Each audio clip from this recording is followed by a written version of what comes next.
नमस्कार विद्यार्थी मित्रांनो, भारतीय अर्थव्यवस्था इंडियन इकॉनॉमिक्स हे आपण टॉपिक बघत आहोत। तर विद्यार्थी मित्रांच्या भरपूर अशा कमेंट होत्या की आपण सिरीज कंप्लीट करावी, त्यामुळे आपण पहिला टॉपिक सुरू करत आहोत। आणि आज आपण बघत आहोत 21,000 प्रश्नसंच लोकसेवा पब्लिकेशन्सचे बघत आहोत। तर नवीन विद्यार्थ्यांनी चॅनलला नवीन आला असाल तर लगेच सबस्क्राईब करा आणि बेल आयकॉनवर क्लिक करा, जेणेकरून नवीन व्हिडिओ आल्यास तुमचा एकही व्हिडिओ मिस होणार नाही। चला तर मग पहिल्या प्रश्नाला सुरुवात करत आहोत। पहिला प्रश्न, भारतीय अर्थव्यवस्था क्षेत्रीय कला वृद्धी दर यामधला पहिला प्रश्न आपण आज बघत आहोत। तर पहिला प्रश्न आहे, R.F. हेरॉल्डने त्यांच्या आर्थिक विकासाच्या प्रतिमानासाठी खालीलपैकी कोणत्या विकास दराच्या वेगवेगळ्या संकल्पना वापरल्या आहेत? राज्यसेवा मुख्य जानेवारी 2024 हा प्रश्न आहे आणि विकास दराच्या वेगवेगळ्या संकल्पना वापरल्या आहेत कोणी? R.F. हेरॉल्डने। तर त्याचे पर्याय दिलेले आहेत, वास्तविक वाढीचा दर, हमी वाढीचा दर, वार्षिक वाढीचा दर, नैसर्गिक वाढीचा दर। तर त्याचा पर्याय क्रमांक 3 हे त्याचं अचूक उत्तर आहे। अ, ब आणि ड म्हणजे वास्तविक वाढीचा दर, हमी वाढीचा दर आणि नैसर्गिक वाढीचा दर। वार्षिक वाढीचा दर विकास दराच्या प्रतिमानासाठी संकल्पना वापरली आहे का? नाही।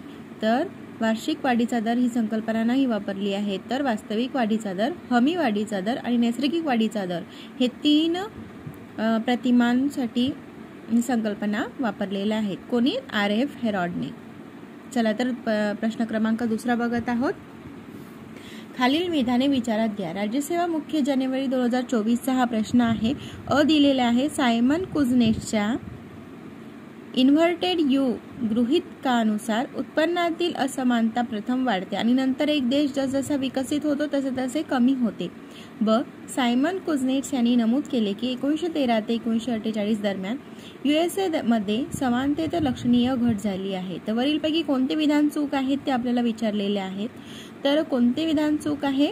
बघा, सायमन कुझनेट्स इन्व्हर्टेड यू गृहीतकानुसार उत्पन्नातील असमानता प्रथम वाढते आणि नंतर एक देश जसा जसा विकसित होतो तसे तसे ते कमी होते, हे प्रमाण म्हणजे हे विधान बरोबर आहे। आणि ब, सायमन कुझनेट्स यांनी नमूद केले की 1913 ते 1918 दरम्यान USA मध्ये समानतेत लक्षणीय घट झाली आहे। तर हे विधान चुकीचं आहे। लक्षणीय घट झाली आहे का? हे विधान चुकीचं आहे। तर फक्त ब चुकीचे आहे आणि अ बरोबर आहे। तर पर्याय क्रमांक 2। प्रश्न क्रमांक 3 बघत आहोत। खालीलपैकी प्रादेशिक असमतोलाचा निर्देशक कोणते? राज्यसेवा मुख्य जानेवारी 2024 हा प्रश्न आहे। अ दिला आहे, निव्वळ राज्यांतर्गत उत्पादन, ब, राज्यातील लोकांचे दरडोई उत्पन्न, क, दरडोई विजेचा वापर, ड, प्रति 1000 व्यक्ती मागे नोंदणीकृत वाहनांची संख्या। तर अ, ब, क आणि ड ही चारही विधान प्रादेशिक असमतोलाचे निर्देशक दर्शवतात। निव्वळ राज्यांतर्गत उत्पादन, राज्यातील लोकांचे दरडोई उत्पन्न, दरडोई विजेचा वापर आणि प्रति 1000 व्यक्ती मागे नोंदणीकृत वाहनांची संख्या हे असमतोलाचे निर्देशक आहे। प्रश्न क्रमांक 4 बघत आहोत। कथन दिलेले आहेत। राज्यसेवा मुख्य जानेवारी 2024 हा प्रश्न आहे। 1991 नंतरच्या काळातील भारतीय अर्थव्यवस्थेची वृद्धी ही सेवा क्षेत्राच्या नेतृत्वाखालील वृद्धी आहे। कथन 2, आगामी 2 दशकामध्ये भारताला आधुनिक अर्थव्यवस्था म्हणून पुढे जायचे असेल तर औद्योगिकरणाची अवस्था विसरून चालणार नाही। तर विधान दोन्ही सुद्धा योग्य आहेत। बघा, 1991 नंतरच्या काळातील भारतीय अर्थव्यवस्थेची वृद्धी ही सेवा क्षेत्राच्या नेतृत्वाखाली वृद्धी आहे, बरोबर। आगामी 2 दशकामध्ये भारतातील आधुनिक अर्थव्यवस्था म्हणून पुढे जायचे असेल तर औद्योगिकरणाची अवस्था विसरून चालणार नाही। त्या दोन्ही सुद्धा पर्याय बरोबर आहेत। प्रश्न क्रमांक 5 बघत आहोत। भारत सरकारने स्वीकारलेल्या स्थूल आर्थिक स्थिरीकरण कार्यक्रमात यांचा समावेश होतो। कशा कशाचा समावेश होतो? STI मुख्य ऑक्टोबर 2023 हा प्रश्न आहे आणि त्याचे ऑप्शन दिले होते, औद्योगिक खुलेपणा, वित्तीय सुधारणा, व्यवहारतोल, समायोजन, महागाई नियंत्रण। तर कोणते विधान यांचा समावेश होतो. औद्योगिक खुलेपणा यांचा समावेश होतो का नाही, तर औद्योगिक खुलेपणा यांचा समावेश होत नाही. त्यामुळे पर्याय क्रमांक वित्तीय सुधारणा, व्यवहारतोल, समायोजन, महागाई नियंत्रण, पर्याय क्रमांक 4 त्याचं अचूक उत्तर आहे. प्रश्न क्रमांक 6 बघत आहोत. संतुलित वृद्धी दराचा उद्देश डॅश हा असतो. काय असतो त्याची डेफिनेशन आहे. उत्पन्नाचा वृद्धी दर, उत्पादन बघा, उत्पन्नाचा वृद्धी दर, उत्पादन वृद्धी दर आणि नैसर्गिक साधन संपत्तीचा वृद्धी दर यांच्यातील समानता म्हणजेच संतुलित वृद्धी दराचा उद्देश. संतुलित वृद्धी दर समजला का तुम्हाला? बघा, संतुलन असावं लागतं कशामध्ये? उत्पन्नात, उत्पादनामध्ये आणि नैसर्गिक साधन संपत्ती यामध्ये समानता. तर बघा, उत्पन्नाचा वृद्धी दर, उत्पादन वृद्धी दर आणि नैसर्गिक साधन संपत्तीचा वृद्धी दर यांच्यातील समानता हा संतुलित वृद्धी दराचा उद्देश असतो. प्रश्न क्रमांक 7 बघत आहोत. संतुलित वृद्धी सिद्धांतानुसार डॅशमध्ये संतुलनाची गरज आहे. राज्यसेवा पूर्व 2023 हा प्रश्न आहे. तर अ दिलेला आहे उपभोग्य वस्तू व औद्योगिक वस्तू, ब भांडवली वस्तू व औद्योगिक वस्तू, क कृषी क्षेत्र व औद्योगिक क्षेत्र, ड अर्थव्यवस्थेतील सर्व क्षेत्रे. तर त्याचा पर्याय क्रमांक ड ही त्याचं अचूक उत्तर आहेत. अर्थव्यवस्थेतील सर्व क्षेत्रे. प्रश्न क्रमांक 8 बघत आहोत. शुम्पेटर यांच्या मते काय आहे? अ विकास म्हणजे स्थितीशील स्थितीत खंडित आणि उत्स्फूर्त बदल होय. ब तर वृद्धी म्हणजे क्रमशः आणि स्थिर दीर्घकालीन बदल जो हळूवार बचत आणि लोकसंख्या वाढीमुळे होतो. वरीलपैकी कोणते विधान योग्य आहे ते आपल्याला विचारलेलं आहे. राज्यसेवा पूर्व 2023 हा प्रश्न आहे. तर पर्याय क्रमांक 3 त्याचं अचूक उत्तर आहे. दोन्ही सुद्धा विधाने योग्य आहेत. प्रश्न क्रमांक 9 बघत आहोत. लोकसंख्या वाढ आणि आर्थिक विकास यातील संबंधासंदर्भात खालील विधाने विचारात घ्यायची आहे. एक मिनिट.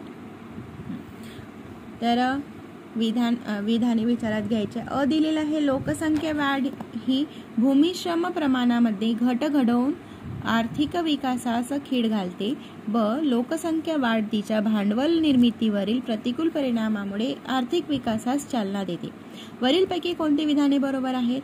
तर फक्त अ विधान हे बरोबर आहे. काय तर लोकसंख्या वाढ ही भूमी श्रम प्रमाणामध्ये घट घडवून आर्थिक विकासास खीळ घालते. पर्याय क्रमांक 1. प्रश्न क्रमांक 10 बघत आहोत. आर्थिक विकास म्हणजे दरडोई उत्पन्नात वाढ होणे होय. ही आर्थिक विकासाची व्याख्या कोणी मांडली आहे? तर प्राचार्य लेविस यांनी मांडलेली आहे. राज्यसेवा मुख्य जानेवारी 2023 आहे प्रश्न. तत्पूर्वी नवीन विद्यार्थ्यांकरिता सूचना. हा व्हिडिओ तुम्ही स्पीड वाढवून देखील स्पीडली बघू शकता, कारण कानावरून फक्त शब्द गेले तरी सुद्धा पर्याय काय आहे, प्रश्न काय होता आणि त्याचं अचूक उत्तर काय आहे हे जरी आपण वाचत असेल तरी सुद्धा कानावरून शब्द गेले असल्यास पेपरमध्ये निश्चित ते आठवतात. त्यामुळे शांत चित्ताने हा व्हिडिओ ऐकावा आणि हेडफोन लावून जास्त आवाजाची क्लिअरिटी करिता हेडफोन लावून तुम्ही व्हिडिओ ऐकू शकता. आणि इथपर्यंत आला आहात तर तुमचं एक लाईक, एक सबस्क्रिप्शन आणि एक नोटिफिकेशन ऑन ठेवणं म्हणजे बेल आयकॉनला क्लिक करणं हेच माझं मोटिवेशन आहे, दुसरं काही नाही. कारण संपूर्ण व्हिडिओ तुमच्याकरिता बनवत आहे, खास तुमच्यासारख्या होतकरू विद्यार्थीकरिता ज्यांना खूप जास्त गरज आहे. हे पुस्तक घेऊ शकत नाही, आपल्याला प्रश्नसंच बघायचे असतात, परंतु हे पुस्तक आपण विकत घेऊ शकत नाही. ऐन वेळेवर पेपरच्या ऐन वेळेवर आपण विकत घेऊ शकत नाही. त्यामुळे मी तुमच्याकरिता ही सिरीज परत सुरू केली आहे. त्यामुळे व्हिडिओला लाईक करा आणि चॅनलला नक्की सबस्क्राईब करा आणि जास्तीत जास्त लोकांपर्यंत हा व्हिडिओ पोहोचवा, जेणेकरून नवीन विद्यार्थ्यांकरिता खूप खूप उपयोगी ठरेल. धन्यवाद. प्रश्न क्रमांक 11 बघत आहोत. खालीलपैकी कोणते विधान चूक आहे? राज्यसेवा मुख्य जानेवारी 2023 हा प्रश्न आहे. अ दिला आहे महाराष्ट्र राज्याच्या स्थापनेपासून औद्योगिक क्षेत्राची प्रगती वेगाने झाली नाही. ब. महाराष्ट्राचे दरडोई उत्पन्न देशाच्या दरडोई उत्पन्नापेक्षा जास्त आहे. पर्यायी उत्तरे अ चूक आहे आणि ब चूक आहे. अ आणि ब चूक आहे. वरीलपैकी कोणतेही चूक नाही. त्याचं कोणतं विधान चुकीचे विचारलेले आहे, तर कोणते विधान बरोबर आहेत? तर महाराष्ट्र राज्याच्या स्थापनेपासून औद्योगिक क्षेत्राची प्रगती वेगाने झाली नाही. चुकीचं आहे ना, झाली आहे. महाराष्ट्राचे दरडोई उत्पन्न देशाच्या दरडोई उत्पन्नापेक्षा जास्त आहे. बरोबर. तर हे अचूक आहे. पर्याय क्रमांक 1 त्याचं उत्तर आहे. प्रश्न क्रमांक 12. आर्थिक विकासातील बिगर आर्थिक घटक डॅश आहेत. काय आहेत? वनसेवा मुख्य ऑक्टोबर 2022 हा प्रश्न आहे. अ दिलाय मानवी संसाधने, ब तांत्रिक शिक्षण, ब राजकीय स्वातंत्र्य आणि ड भांडवल निर्मिती. तर पर्याय क्रमांक अ म्हणजेच मानवी संसाधने, तांत्रिक शिक्षण आणि क राजकीय स्वातंत्र्य हे बिगर आर्थिक घटक आहेत. कशातील? तर आर्थिक विकासातील बिगर आर्थिक घटक कोणते कोणते आहेत? तर मानवी संसाधने, तांत्रिक शिक्षण आणि राजकीय स्वातंत्र्य हे बिगर आर्थिक घटक आहेत. पर्याय क्रमांक 3. बघा, असे वरील सर्व सुद्धा आपण ऐन वेळेवर आपल्याला माहिती असते की वरील सर्व हेच त्याचं अचूक उत्तर असते, परंतु आपल्याला प्रश्न बघून त्याचं योग्य पर्यायांचं आकलन करता आलं पाहिजे. त्याकरिता व्यवस्थित पद्धतीने आपण त्याचे PYQs बघण्या आणि व्यवस्थित पद्धतीने त्याचे सारांश बघणे सुद्धा खूप गरजेचं आहे. आणि त्याच्यामुळे तुम्हाला सांगते की वरील सर्व हे अशा पद्धतीचे टिक करायचे नाही. लॉजिक असेल तरच तुम्ही टिक करा. जर तुम्ही याविषयी तुम्ही वाचन केलं असेल त्या अगोदर तरच तुम्ही हे टिक करू शकता, किंवा शेवटी तुम्ही 97 प्रश्न सॉल्व केलेले आहात आणि 3च प्रश्न तुमच्याकडनं सॉल्व नाही झाले, त्यावेळी तुम्ही अशा पद्धतीचे लॉजिक वापरू शकता. परंतु जर तुम्हाला माहितीच नाही आहे तर अशा पद्धतीचे प्रश्न तुम्ही स्किप करून द्या. परंतु तुम्ही वरील सर्व अशा पद्धतीच्या, आजकाल खूप जास्त ट्रेंड चालला आहे ना की वरील सर्व त्याचं अचूक उत्तर असतं वगैरे, असं लॉजिक सांगितलेले जातात. पण तुम्ही वाचन केलं असेल तरच अशा पद्धतीच्या प्रश्नांपर्यंत पोचा. प्रश्न क्रमांक 13. डॅश ही भारतीय शेतीच्या कमी उत्पादकतेची कारणे आहेत. वनसेवा मुख्य ऑक्टोबर 2022 हा प्रश्न आहे. तर काय? लोकसंख्येचा दबाव, अनुत्पादक धारण क्षेत्र, अपुऱ्या सिंचन सुविधा. बघा, यामध्ये वरील सर्व आपण जाऊ शकतो, कारण आपल्याला माहिती आहे शेतीच्या कमी उत्पादकची कारणे काय? लोकसंख्येचा दबाव असणार आहे, अनुत्पादक धारण क्षेत्र असणार आहे आणि अपुऱ्या सिंचनाच्या सुविधा आहे. त्यामुळेच शेतीच्या कमी उत्पादन होऊ शकतात. त्यामुळे हे वरील सर्व अशा पद्धतीचं. पर्याय क्रमांक 4. प्रश्न क्रमांक 14 बघत आहोत. तर खालील विधाने विचारात घ्या. वनसेवा मुख्य ऑक्टोबर 2022 हा प्रश्न आहे. अ महामारी संबंधित संकटाचा सर्वात कमी परिणाम कृषी क्षेत्रावर झाला. ब 2021-22 मध्ये कृषी क्षेत्रात 6.9% वाढ होण्याचा अंदाज आहे. किती? 6.9 आहे का? नाही. तुम्ही याचं मला अचूक उत्तर सांगा. किती टक्क्यांनी वाढ होण्याचा अंदाज आहे 2021 आणि 22चा, कारण हा वनसेवा मुख्य 2022चा प्रश्न होता. त्यामुळे 21 आणि 22 मध्ये किती टक्के वाढ होण्याचा अंदाज आहे हे तुम्ही मला कमेंट सेक्शनमध्ये कळवाल नक्की, जर तुम्हाला माहित असेल तर. किंवा माहीत नसेल तर तुम्ही गुगलला सर्च करून सुद्धा कमेंट करू शकता. तर विधान विचारात घ्यायचे होते. अ दिलं होतं महामारी संबंधित संकटाचा सर्वात कमी परिणाम कृषी क्षेत्रावर झालेला आहे आणि त्याचा टक्के दिलेला आहे. तर वाढ होण्याचा अंदाज आहे. तर वरीलपैकी एकही नाही. दोन्ही विधाने चुकीची आहेत का? नाही. तर महामारीचा संबंधित संकटाचा सर्वात कमी परिणाम सर्वात कमी झालाय, सर्वात जास्त झालाय का? नाही. सर्वात कमी कृषी क्षेत्रावर झालाय. कसं कृषी क्षेत्रावर होणार आहेत का त्याचा परिणाम? असं लॉजिकनी जायचं. बघा, आपल्याला नाही समजलं तरी सुद्धा व्यवस्थित पद्धतीने आपण क्वेश्चन्स वाचलेत ना, तर अर्धे क्वेश्चन असेच सॉल्व होतात. आपल्याला त्याविषयी माहिती सुद्धा नसेल ना तरी सुद्धा आपण आपल्या लॉजिकने, आपल्या डोक्यात चालू जे असतात ना फिल्टर, त्या लॉजिकने सुद्धा जाऊन आपण अशा पद्धतीचे प्रश्न सॉल्व करू शकतो. कारण आपण ग्रॅज्युएट झालेले स्टुडंट्स आहोत. त्यामुळे आपल्याला एवढं आकलन शक्ती आपल्याला वाढवायलाच हवी आहे.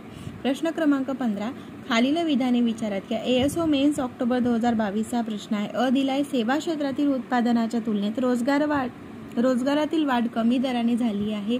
ब 1990च्या काळात सेवा क्षेत्रातील रोजगार वृद्धीपेक्षा भारतातील श्रमिकांची सरासरी उत्पादकता वृद्धी जास्त होती.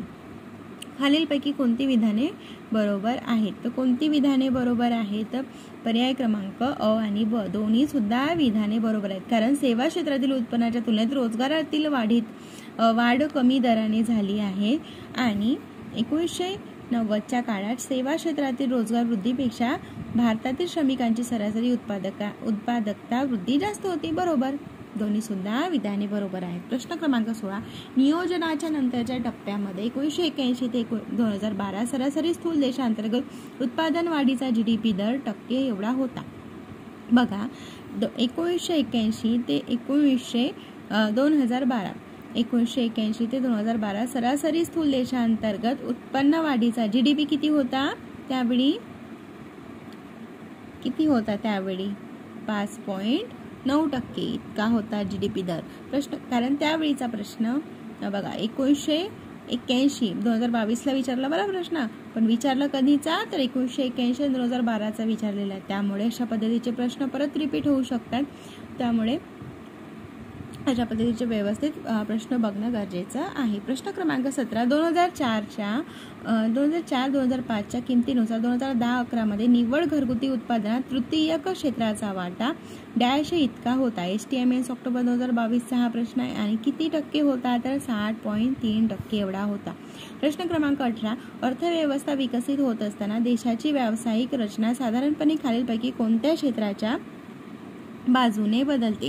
कोणत्या क्षेत्राच्या बाजूने बदलते? तर द्वितीयक आणि तृतीयक क्षेत्र या दोन्ही क्षेत्राच्या बाजूने बदलते. द्वितीयक आणि तृतीयक, प्राथमिक मध्ये बदलत नाही, तर द्वितीयक आणि तृतीयक क्षेत्राच्या बाजूने बदलते. प्रश्न क्रमांक 19, भारतातील अर्थव्यवस्थेची मूलभूत वैशिष्ट्ये कोणती? STMSला विचारलेला प्रश्न आहे. अ दिलाय, दरडोई उत्पन्न कमी, लोकसंख्येचा प्रचंड दबाव. क तंत्रज्ञानाचा प्रसार कमी, संपत्तीचे विकृत वितरण. तर 19चं अचूक उत्तर आहे तर वरील सर्व. कारण दरडोई उत्पन्न कमी, लोकसंख्येचा प्रचंड दबाव, तंत्रज्ञानाचा प्रसार कमी आणि संपत्तीचे विकृत वितरण यामुळे ही भारतीय अर्थव्यवस्थेची मूलभूत वैशिष्ट्य आहेत. वरील चारही विधान बरोबर आहेत. प्रश्न क्रमांक 20 बघत आहोत. भारतीय शेतीतील उत्पादकता प्रामुख्याने 2 बाबीवर अवलंबून आहे. त्या म्हणजे कोणत्या कोणत्या आहे? तर तांत्रिक घटक, मनुष्यबळ, संस्थात्मक घटक, सिंचन सुविधा. तर कशामुळे कोणत्या 2 बाबींवर अवलंबून आहे? आपल्याला विचारलं आहे कोणत्या 2 बाबींवर अवलंबून आहे. तर कोणते असं? तांत्रिक घटक आणि संस्थात्मक घटक. मनुष्यबळ आणि सिंचन सुविधा यावर शेतीतील उत्पादकता अवलंबून असते का? नाही. तांत्रिक घटक बघा त्याच्यामध्ये आणि संस्थात्मक घटक फक्त अ आणि क त्याचं अचूक उत्तर आहे. उत्पादकता विचारलाय, उत्पादकता. प्रश्न क्रमांक 21, खालीलपैकी कोणते विधान बरोबर आहेत? राज्यसेवा मुख्य 2020चा हा प्रश्न आहे. तो आधीचा प्रश्न कंबाईन बी 2021ला विचारलेला होता. आणि प्रश्न आता बघत आहोत 21 प्रश्न क्रमांक अ. ऑर्थर लुईस यांच्या मते नैसर्गिक संसाधने व आर्थिक विकास एकमेकावर अवलंबून असतात. ब. ऑर्थर लुईस यांच्या मते नैसर्गिक संसाधने व आर्थिक विकास एकमेकावर अवलंबून नसतात. पर्याय उत्तरे काय दिलेले आहेत? तर कोणते विधान बरोबर आहेत हे आपल्याला विचारलेले आहेत. तर 21चं अचूक उत्तर आहे फक्त अ बरोबर. कारण ऑर्थर लुईस यांच्या मते नैसर्गिक संसाधने व आर्थिक विकास एकमेकांवर अवलंबून असतात. बरोबर, अवलंबून असतात. इथे नसतात दिलाय, तिथे असतात दिलाय, तर असतात हे विधान बरोबर आहे. प्रश्न क्रमांक 22 बघत आहोत. अर्थव्यवस्थेच्या मूळ रचनेत बदल न होता तिच्या एका किंवा अनेक क्षेत्रात झालेला विस्तार म्हणजे आर्थिक वृद्धी होय असे कोणी म्हटलेले आहे? तर असं कोणी म्हटलेल्या अर्थव्यवस्थेच्या मूळ रचनेत बदल न होता तिच्या एका किंवा अनेक क्षेत्रात झालेला विस्तार म्हणजे आर्थिक वृद्धी होय असे कोणी म्हटलेले आहे? तर जॉन फ्रीडमन यांनी म्हटलेले आहे. प्रश्न क्रमांक 23. विभागीय असंतुलन दूर करण्यासाठी डॅश हे उपाय आहेत. साधन संपत्तीचे हस्तांतरण, खास क्षेत्रीय विकास कार्यक्रम, खासगी क्षेत्रातील नवीन गुंतवणूक, मागास भागात गुंतवणुकीला चालना. तर काय त्याचं अचूक उत्तर असू शकतं? तर साधन संपत्तीचे हस्तांतरण, खास क्षेत्रीय विकास कार्यक्रम आणि मागास भागात गुंतवणुकीला चालना हे त्याचं अचूक उत्तर आहे. 23चं अचूक उत्तर आहे पर्याय क्रमांक 4. प्रश्न क्रमांक 24. महाराष्ट्रातील प्रादेशिक असमतोलाचा सखोल अभ्यास करण्यासाठी सन 1983 मध्ये कोणत्या अर्थतज्ञाच्या मार्गदर्शनाखाली एक सत्यशोधन समिती स्थापित केली होती? एस शर्मा, विजय केतकर, VM दांडेकर आणि आर राधाकृष्ण. काय त्याचं अचूक उत्तर? तर VM दांडेकर समिती 1983 मध्ये सत्यशोधन समिती स्थापन केली होती. तर VM दांडेकर समिती हे 1983 सालची आहे. तर कशाचा? प्रादेशिक असमतोलाचा सखोल अभ्यास करण्याकरिता VM दांडेकर समिती स्थापित करण्यात आली होती. प्रश्न क्रमांक 25. 1950 ते 51 ते 2013-14 या काळात भारतातील स्थूल राष्ट्रीय उत्पादनातील द्वितीय क्षेत्राचा हिस्सा टक्क्यांनी वाढला आहे. किती टक्क्यांनी वाढलेला आहे? तर 16.6 ते 26.2 टक्क्यांनी वाढलेला आहे. प्रश्न क्रमांक 26. 2011-12च्या आकडेवारीनुसार खालीलपैकी या क्षेत्राने भारतीयांना अधिक रोजगार पुरवला. MES संयुक्त पूर्व 2020चा हा प्रश्न आहे. कोणी? शेती व शेती संबंधित उपक्रम या क्षेत्रांनी भारतीयांना अधिक रोजगार पुरवलेला आहे. 2011 आणि 12च्या आकडेवारीनुसार विचारलेला आहे. प्रश्न क्रमांक 27 बघत आहोत. खालीलपैकी कोणती विधाने समष्टी अर्थशास्त्रीय स्थिरीकरणाचे वर्णन करते? वनसेवा मुख्य 2019चा हा प्रश्न आणि पर्याय दिलेले आहेत. माफक दरवाढी समवेत पूर्ण रोजगार, कमी आणि स्थिर दरवाढी समवेत अविनाशी राजकोषीय आणि व्यापाराच्या ताळेबंदाची स्थिती. 3. उच्च वृद्धी दर समवेत संतुलित अर्थसंकल्प, उच्च वृद्धी दरासमवेत पूर्ण रोजगार. तर त्याचं अचूक उत्तर आहे पर्याय क्रमांक 2 कमी आणि स्थिर. प्रश्न क्रमांक 27चं अचूक उत्तर आहे कमी आणि स्थिर दरवाढी समवेत अविनाशी राजकोषीय आणि व्यापाराच्या ताळेबंदाची स्थिती.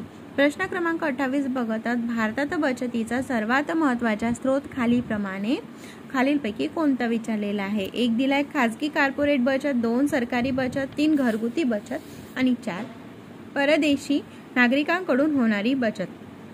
वनसेवा मुख्य 2019चा हा प्रश्न आहे आणि त्याचं अचूक उत्तर आहे तर घरगुती बचत. बघा, भारतातील बचतीचा सर्वात महत्त्वाचा स्रोत कोणता आहे? तर घरगुती बचत हे त्याचं अचूक उत्तर आहे. प्रश्न क्रमांक 29 बघत आहोत. खालीलपैकी कोणते विधान लेझर फेअर किंवा अनिर्बंध धोरण या शब्दाचे वर्णन करते? वनसेवा मुख्य 2019चा हा प्रश्न आहे आणि त्याचं अचूक उत्तर आहे मुक्त बाजारपेठेत सरकारचा हस्तक्षेप नाही. पर्याय काय दिले होते? मुक्त बाजारपेठेचे सरकारकडून नियमन, मुक्त बाजारपेठेत सरकारचा हस्तक्षेप नाही, कमी महत्त्वाच्या क्षेत्रामध्ये बाजारपेठेचा वापर, मुक्त बाजारपेठेला कोणत्याही क्षेत्रात परवानगी नाही. तर अचूक उत्तर आहे मुक्त बाजारपेठेत सरकारचा हस्तक्षेप नाही. प्रश्न क्रमांक 30. आर्थिक वृद्धीची श्रेणी, दरडोई उत्पन्नाचा आकार आणि डॅश यामध्ये प्रत्यक्ष सहसंबंध आहे. STMSला विचारलेला हा प्रश्न आहे. पर्याय दिले आहेत. दरडोई अन्न उपभोग, दरडोई सुविधा उपभोग, दरडोई ऊर्जा उपभोग आणि दरडोई दळणवळण उपभोग. त्याचं अचूक उत्तर आहे दरडोई ऊर्जा उपभोग यांचा प्रत्यक्ष सहसंबंध आहे. कशाचा? आर्थिक वृद्धीची श्रेणी, दरडोई उत्पन्नाचा आकार आणि दरडोई ऊर्जा उपभोग यामध्ये प्रत्यक्ष सहसंबंध आहे. प्रश्न क्रमांक 31. भारतीय अर्थव्यवस्थेसमोरील प्रमुख आव्हाने कोणती आहेत? SOMS 2019चा हा प्रश्न आहे. अ दिलेला आहे दरडोई उत्पन्न, ब दिलाय उत्पन्नातील विषमता, क दारिद्र्य बेरोजगारीची समस्या. तर काय आहे त्याचं अचूक उत्तर?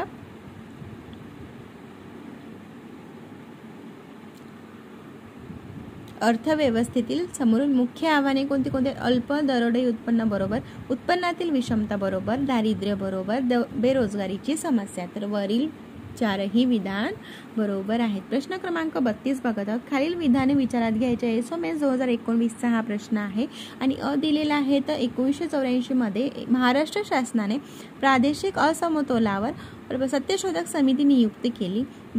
Doctor V.M. दांडेकर त्या समितीचे अध्यक्ष होते. वरीलपैकी कोणती विधाने बरोबर आहेत?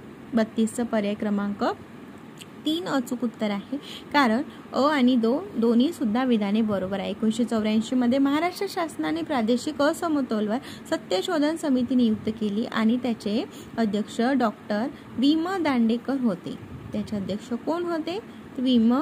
दांडेकर. बघा, याच्यामध्ये 1984 मध्ये महाराष्ट्र शासनाने असमतोल सत्यशोधन समिती नियुक्त केली असं म्हणून SOMSला 2019ला हा प्रश्न विचारला आणि राज्यसेवा मुख्य 2020ला 1983 सांगितलेला आहे. तर बघा, 1983 आणि 1984 आणि त्याचं अचूक उत्तर आहे V.M. दांडेकर. दोन्ही सुद्धा पर्याय V.M. दांडेकरच दिलेला आहे. तर 1984 आणि 1983 दिलेलं असेल तर तुम्ही त्याचं अचूक उत्तर सांगायचं आहे. प्रश्न क्रमांक 33. 2011 आणि 12 या वर्षी 2004 आणि 5 या स्थिर किमतीला तृतीय क्षेत्राचा शेकडा हिस्सा काय आहे? तृतीय क्षेत्राचा शेकडा हिस्सा काय? आताच आपण बघितलं होतं. तृतीय क्षेत्राचा हिस्सा 60 2010 आणि 11. बघा, आपल्याला 2004 आणि 2005 हा प्रश्न परत रिपीट झाला होता. SOMS 2019ला विचारलेला होता आणि STMS ऑक्टोबरला विचारला होता. तर त्यामध्ये 60.3% दिलेलं होतं आणि इथे तो सेम प्रश्न आहे. 10 आणि 11चा होता आणि हा 11 आणि 12. 11 आणि 12 मध्ये काय होता? एक मिनिट. बघा, 11 आणि 12 मध्ये 10 आणि 11 मध्ये 60.3% एवढा होता आणि 11 आणि 12 मध्ये किती होता? तर 57.42%. पर्याय क्रमांक 3. प्रश्न क्रमांक 34 बघत आहोत. थॉमस पिकेटीचे पुस्तक कॅपिटल 2013 खालीलपैकी कशाचे विश्लेषण करते? कंबाईन गट पूर्व 2019चा हा प्रश्न आहे. ए दिलाय भांडवली अर्थव्यवस्थेचे फायदे, बी भांडवली अर्थव्यवस्थेचे तोटे, सी विकसित जगामध्ये तीव्र असमानतेचा उदय आणि डी विकसनशील जगामध्ये तीव्र असमानतेचा उदय. तर त्याचं अचूक उत्तर आहे फक्त सी विकसित जगामध्ये तीव्र असमानतेचा उदय. प्रश्न क्रमांक 35. खालीलपैकी कोणते भारताच्या विकासातील महत्त्वाचे मुद्दे आहेत? दिलेला आहे तर कमी दरडोई उत्पन्न व आर्थिक वाढीचा कमी दर, बेरोजगारीचा प्रश्न, दारिद्र्य रेषेखाली असलेल्या लोकांचे वाढते प्रमाण, लोकसंख्येचा आकार, साधने, भांडवल यांचा असमतोल. तर 35चा अचूक उत्तर आहे वरीलपैकी सर्व. चारही विधाने बरोबर आहेत. त्यांचे चारही महत्त्वाचे मुद्दे आहेत. तर काय? कमी दरडोई उत्पन्न व आर्थिक वाढीचा कमी दर, बेरोजगारीचा प्रश्न, दारिद्र्य रेषेखाली असलेल्या लोकांचे वाढते प्रमाण, लोकसंख्येचा आकार, साधने व भांडवल यांचा समतोल. प्रश्न क्रमांक 36 बघत आहोत. प्रश्न क्रमांक 36. 1950 आणि 51 ते 2013-14 या काळात एकूण स्थूल देशांतर्गत उत्पादनामध्ये शेती क्षेत्राचा वाटा डॅश प्रवृत्ती दर्शवते. कोणती? हा रिपीट प्रश्न आहे. कंबाईनदा विचारलेला हा रिपीट प्रश्न आहे. तर कोणती प्रवृत्ती दर्शवतो? तर घटती प्रवृत्ती दर्शवतो. कधीचा? 1950 आणि 51, 2013 आणि 14 या काळात स्थूल देशांतर्गत उत्पादनामध्ये शेती क्षेत्राचा वाटा घटती प्रवृत्ती दर्शवतो. प्रश्न क्रमांक 37. प्रश्न क्रमांक 37 बघत आहोत. General Theory of Employment Interest and Money हे क्रांतिकारक पुस्तक खालीलपैकी कोणत्या अर्थशास्त्राने लिहिलेले आहे? Adam Smith, David Ricardo, John Maynard Keynes आणि J.S. मिल. कोणी लिहिलेलं आहे? तर जॉन मेनार्ड केन्स यांनी लिहिलेलं आहे. ॲडम स्मिथ यांनी काय केलं आहे? तर सर्वप्रथम इकॉनॉमिक्सचे जनक आहेत ते. 1967 इकॉनॉमिक्सचे जनक आहेत ते अर्थशास्त्र. हां, पण त्या पुस्तक कोणी लिहिलं आहे? General Theory of Employment, Interest and Money हे क्रांतिकारक पुस्तक. क्रांतिकारक विचारलेलं आहे तर जॉन मेनार्ड केन्स हे त्याचं अचूक उत्तर. प्रश्न क्रमांक 39. 1993-94 ते 2009 आणि 10 या काळात कोणत्या क्षेत्राने रोजगार निर्मितीमध्ये तुलनात्मक जलद वाढ नोंदवली? कोणत्या क्षेत्राने जलद वाढ? तर बघा, शेती क्षेत्रानेच, शेती, बांधकाम, खाणकाम आणि व्यापार. 2009 आणि 10 या काळात कोणत्या क्षेत्राने रोजगार निर्मितीमध्ये तुलनात्मक जलद वाढ नोंदवली आहे? तर 93-94 2000 ते 9 आणि 10 या काळामध्ये बांधकाम, सर्वांची घरे बांधण्यात आली आहे ना, शेतीमध्ये झाली का नाही? खाणकाम सुद्धा नाही, व्यापारी नाही, बांधकाम. प्रश्न क्रमांक 40. कृषीच्या हिस्साचे भारताच्या एकूण राष्ट्रीय उत्पन्नातील प्रमाण दिवसेंदिवस आहे. तर काय आहे? वाढत आहे, घटत आहे, सारखेच आहे की वरीलपैकी नाही? काय आहे त्याचं अचूक उत्तर? तर घटत आहे. काय घटत आहे? तर कृषीच्या हिस्साचे भारताच्या एकूण राष्ट्रीय उत्पन्नातील प्रमाण दिवसेंदिवस घटत आहे. प्रश्न क्रमांक 41 बघत आहोत. 1950 ते 80 या काळातील भारताच्या अर्थव्यवस्थेचा वृद्धी दर किती टक्के होता? 50 आणि 80 या काळातील भारताच्या अर्थव्यवस्था कमीच होती ना त्या काळामध्ये, तर किती होता? 3.5% एवढा होता. प्रश्न क्रमांक 42. खालीलपैकी कोणती भारतीय अर्थव्यवस्थेपुढील आव्हाने आहेत? अ. साधन सामुग्रीची जमवाजमव, ब. पायाभूत सुविधांचा विकास, क. जागतिक व्यापार संघटनेशी WTO संबंधित आवाहन, ड. शासनाची बदलती भूमिका. काय आहे त्याचं अचूक उत्तर? पर्याय क्रमांक 4 वरील सर्व. साधन सामुग्रीच्या जमवाजमव, पायाभूत सुविधांचा विकास, जागतिक व्यापार संघटनेशी संबंधित आव्हान आणि शासनाची बदलती भूमिका वरील सर्व त्याचं अचूक उत्तर. प्रश्न क्रमांक 43. पुढील विधानांचा विचार करायचा आहे. राज्यसेवा मुख्य 2016चा हा प्रश्न आहे. भारतातील संपत्तीच्या विषम वाटपासंदर्भात लोकांचे वैशिष्ट्य म्हणजे विधान 1. ज्यांच्या उत्पन्नाचे मुख्य साधन नैसर्गिक उत्पादन साधन सामुग्री आहे, ज्यांच्या उत्पन्नाचे एकमेव मुख्य साधन हे त्यांचे श्रम आहेत. तर दोन्ही विधाने चूक आहे की काय? तर आता आपल्याला सांगायचं आहे की विधान 1 आणि 2 यांच्याविषयी आपल्याला विचारलेलं आहे. तर कशाबद्दल?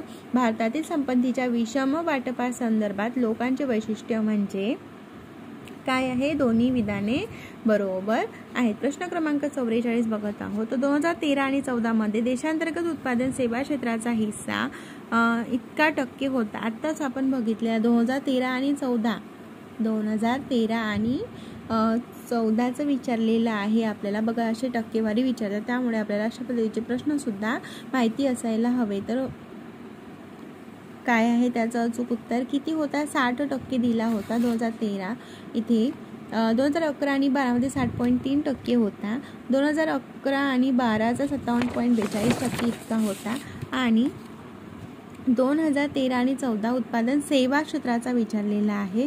सेवा क्षेत्राचा हिस्सा किती होता? तर 59.9% इतका दिलेला आहे, जास्त होता तेव्हा सेवा क्षेत्राचा. प्रश्न क्रमांक 45. कार्ल मार्क्सच्या आर्थिक विकासाच्या प्रक्रियेत हे विचार आहेत. कोणते कोणते विचार आहे? वनसेवा मुख्याला विचारलेला आहे. तर कोणते विचार आहे? तो ए. भांडवल संचय, गुंतवणूक निर्णय आणि नफ्याचा दर हे आर्थिक विकास प्रक्रियेतील महत्त्वाचे घटक आहेत. बी. तांत्रिक प्रगती ही आर्थिक विकासाची मुख्य प्रेरणा आहे. तर भांडवलशाही अर्थव्यवस्थेत विकास होतो. नफ्याचा वाढता दर हा आर्थिक विकासाचा मुख्य मापदंड आहे. कोणती विधाने बरोबर आहेत हे विचारलेलं आहेत आपल्याला, आणि त्याचं अचूक उत्तर आहे तर ए आणि बी दोन्ही सुद्धा विधाने बरोबर आहेत. तर भांडवल संचय, गुंतवणूक निर्णय आणि नफ्याचा दर हे आर्थिक विकास प्रक्रियेतील महत्त्वाचे घटक आहे, आणि तांत्रिक प्रगती ही आर्थिक विकासाची मुख्य प्रेरणा आहे. हे दोन्ही विधाने बरोबर आहेत. प्रश्न क्रमांक 46 बघतात. नियोजनाच्या दुसऱ्या टप्प्यामध्ये 1981 ते 2012 सरासरी स्थूल देशांतर्गत उत्पन्न वाढीचा GDP दर काय होता? STI मेन्सला विचारलेला हा प्रश्न आहे. त्याचं अचूक उत्तर आहे 5.9% इतका होता. प्रश्न क्रमांक 47. निव्वळ देशांतर्गत उत्पादनाच्या NDPच्या क्षेत्रनिहाय रचनेनुसार सन 2004 आणि 5च्या किमतीच्या अनुषंगाने खालील जोड्या जुळवा. सर्वप्रथम मी नवीन विद्यार्थ्यांकरिता सांगते, हा टॉपिक जेव्हा आपण वाचत असतो त्यावेळी आपल्याला इकॉनॉमिक्सचं थिअरी आपल्याला माहिती असते. जे आपण नोट्स वाचतो ते व्यवस्थित पद्धतीने नोट्स वाचून या, तेव्हाच आपल्याला PYQ करणार नाही. तर तुम्ही डायरेक्ट PYQs वाचायला याल तर तुम्हाला काही कळणार नाही की काय विचारलं आहे काय नाही, कारण त्याचं एकमेकांशी रिलेशन्स आहे. त्यामुळे आणि इयर वाईज असतं बघा, इयर्स प्रत्येक वेळी इयर्स विचारलेले आहेत, त्यामुळे आपल्याला इकॉनॉमिक्सची थेअरी वाचणं खूप गरजेचं आहे. त्यानंतर PYQ इकॉनॉमिक्सचे सॉल्व करा. पण बाकी भूगोल, इतिहास या संबंधित आपण आधी PYQ बघून घ्यायचे आणि त्यानंतर थेअरी वाचायची, असं सुद्धा करू शकता तुम्ही. कारण PYQs कोणत्या घटकावर जास्त प्रमाणात विचारले जातात यात तुम्हाला आकलन येतं.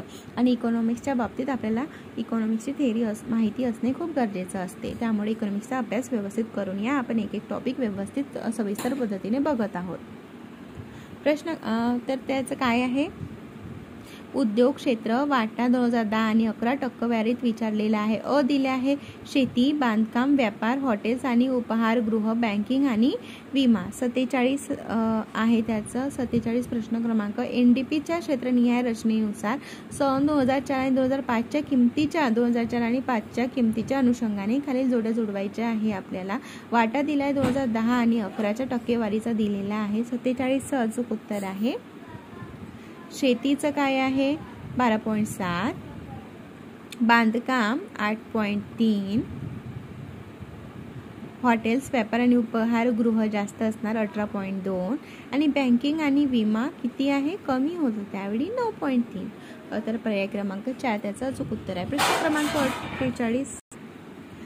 क्रमांक 48 बघत आहोत. सरकारने स्वीकारलेल्या स्थूल आर्थिक स्थिरीकरण कार्यक्रमाअंतर्गत खालील उपाय सुचवले. STMS 2016चा हा प्रश्न आहे. भाववाढ नियंत्रण, वित्तीय क्षेत्रातील सुधारणा, व्यवहारत्व स्थितीत सुधारणा, व्यापार आणि भांडवल प्रवाह सुधारणा.